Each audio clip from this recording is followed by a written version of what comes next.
Takbir! That said, it is clear that the Mongols could not destroy us. Takbir! The Mongols started killing from China.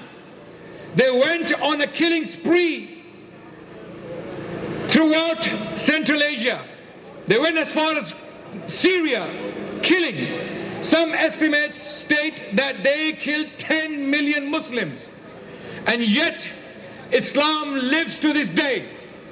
21st century, 1st of July, 2021, the city of London, and we have Muslims here who still stand strong. And we will not be intimidated, we will not be terrorized, and we will not give up this deen no matter what happens. Takbir! We are aware of the problem. You see, it is not only about the Uyghurs. Although the Uyghur genocide is an ongoing issue currently, but there seems to be a pattern, globally speaking, for the last 30 years. There have been many Muslim genocides. One against the Rohingya people, mass rape, mass genocide, mass oppression. Then we saw what happened in Syria. We saw what happened in Iraq and Afghanistan. And we are seeing what's happening to our Uyghur brothers today. So there is a pattern. Now we need to think as a living civilization. Our intellectuals, our thinkers, our leaders, our scholars, they must think, what is the problem? Why are so many different nations, different countries are committing genocides with impunity against the Muslim people? And Islam does not represent any one ethnicity or any one nationality. We are a collection of different people that come from different parts of the world. So what is the problem? The problem is our collective weakness. We need to represent ourselves on the global scale. And what are the solutions? Because my time is up, I have to go. I want to talk about solutions very quickly because the problem is known. I have highlighted it. There is a pattern of oppression and genocides against the Muslim people for the last 30 years. There are many examples. Why is that the case? And what is the solution? We want scholars.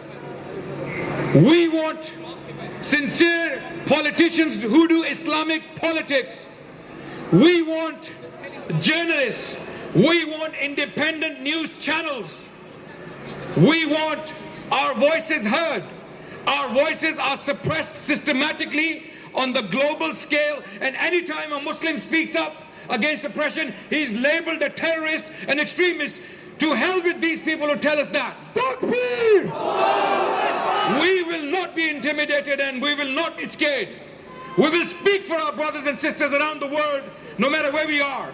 And we are not committing a crime. We are with our brothers and sisters in humanity. When Sikhs are oppressed in India, we speak up.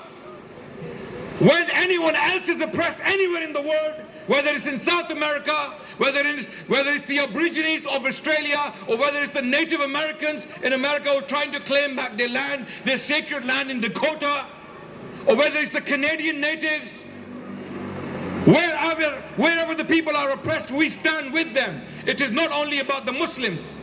The Sikhs are being oppressed right now as we speak in India.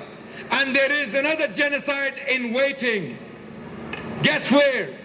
India. Don't forget about that. The Indian government right now, it's a right-wing, extremist, terrorist, racist government which is committing a genocide, a silent genocide albeit, in India. And we must stop it. How are we going to stop it? We need a solution. Solution is global coordination. If the governments are not doing anything because they have their own interests, their economic interests, their political interests, fine. What is stopping us? The people. The people are a living civilization. We represent Islam from Morocco to Bangladesh. We must coordinate on the political front, on the journalistic front. We need media outlets, we need channels, we need journalists, we need scholars, we need people to study with an ideological mindset. We need people to come forward, the Muslims, the youngsters, The placards are good, the flags are good, the slogans are good, but we need a long-term solution. Our intellectuals, our scholars, some of whom are here today, they need to think of long-term solutions. Why are the Muslims facing genocides? And what are the solutions? Some of the solutions are presented. Politics, education, media, information resources, all of these are solutions. Work on them and you will see things start changing, inshallah. Assalamu alaikum wa rahmatullah.